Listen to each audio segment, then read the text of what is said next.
Welcome to School Page Video Teacher.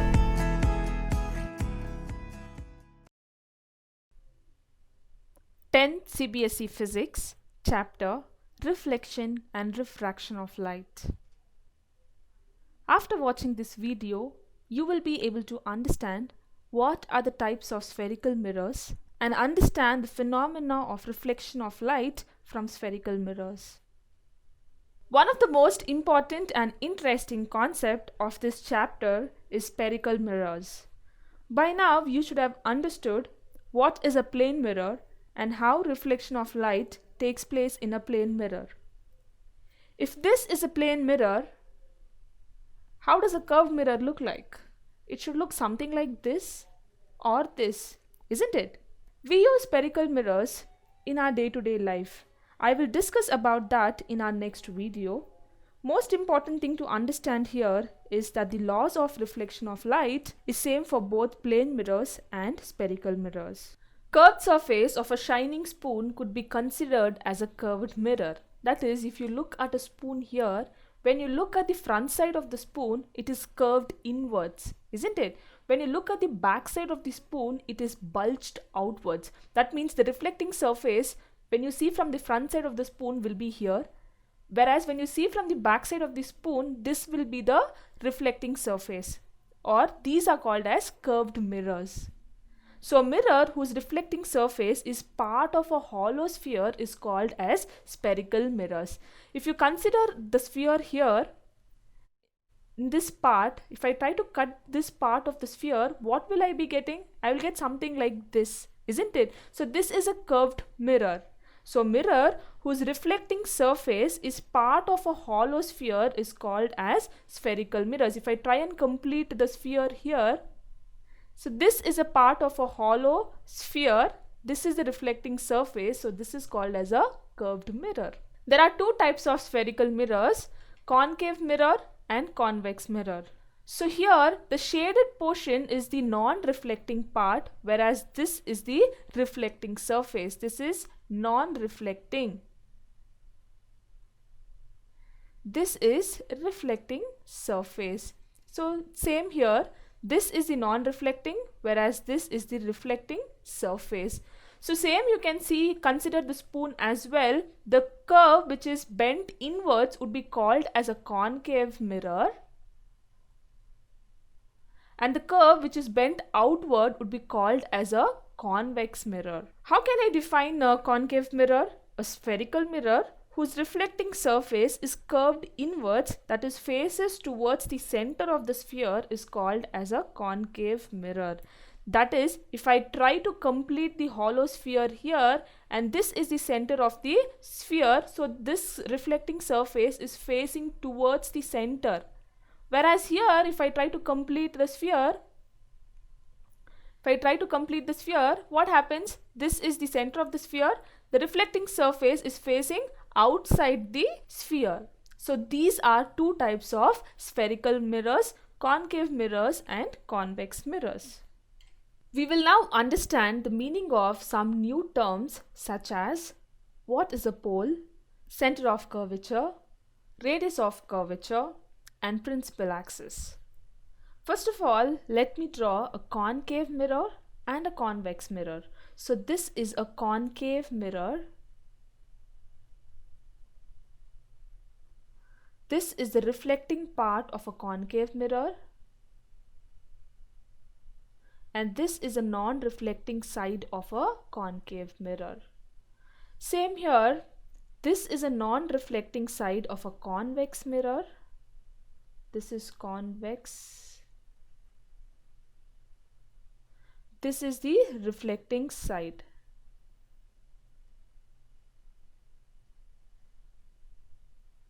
So M dash is a spherical mirror. M dash is a spherical mirror.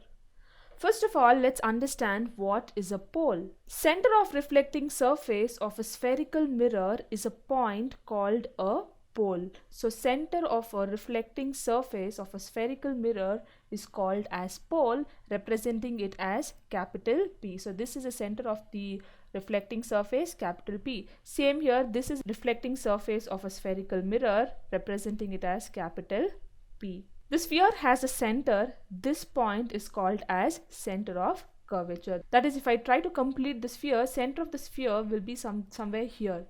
Same here, if I complete the sphere, the center of the sphere will be somewhere here. So center of curvature is not a part of a mirror. For concave mirror, it lies in front of the reflecting surface. That is, center of the curvature lies in front of the reflecting surface, whereas for convex mirror, center of curvature lies behind the reflecting surface. We can see that the distance between the pole and the center is called as radius of curvature. Capital R is radius of curvature, capital C is center of curvature. So distance between the center of curvature and the pole will be called as radius of curvature. Imagine a straight line passing through the pole and the center of curvature. This is for concave mirror, same for convex mirror. So this point will be C. This is C here. This is called as principal axis. Principal axis is nothing but the normal to the mirror at the pole. Now let's try and understand how reflection of light takes place in both concave and convex mirrors. Suppose a number of rays parallel to the principal axis are falling on the concave mirror. So these are number of rays, incident rays falling on the concave mirror, which are parallel to the principal axis. This incident rays get reflected and meet at a point on the principal axis of the mirror, as you can see here. So this point will be called as principal focus, representing it as capital F. That means that the reflected rays are converging at a point. This point is called as principal focus for a concave mirror. Similarly, let's see what happens when a parallel rays of light fall on convex mirrors and get reflected. So these are parallel rays, incident rays, and this is a reflected rays. So you can see that they are reflected in all different directions. These reflected rays appear to be coming from a point on the principal axis. As you can see here, this point is called as principal focus of a convex mirror. That means all the reflected rays are getting diverged from each other. Most important difference between concave and convex mirror is that the reflected rays get converged here for concave mirror, whereas the reflected rays get diverged for a convex mirror. Now, the distance between the pole and the principal focus of a spherical mirror is called as focal length. Pole and the principal focus is called as focal length, representing it as small f. So distance from here to here is called as focal length. The portion of the mirror from which the reflection of light actually takes place is called as the aperture. That is, this is the only portion of the mirror where reflection is taking place. This dash is called as an aperture. In our next video, let's talk about how images are formed in a spherical mirrors. Now let's understand the relationship between radius of curvature and focal length of a spherical mirror. The relation between radius of curvature and focal length of a spherical mirror is given as focal length is equals to radius of curvature divided by 2. That means this focal length is equal to half of the radius of curvature. For example, if the radius of curvature of a spherical mirror is given as 30 centimeters and you are supposed to find out what is the focal length, then substituting the value of radius of curvature here, that is focal length is equals to 30 divided by 2, which is 15 centimeters.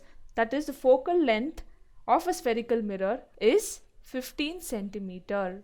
So we can say that focal length of a spherical mirror is equal to the half the radius of curvature. After watching this video, you should have understood what are the types of spherical mirrors and how reflection of light happens in a spherical mirrors. Thank you for watching. For more videos, visit our website videoteacher.schoolpage.me.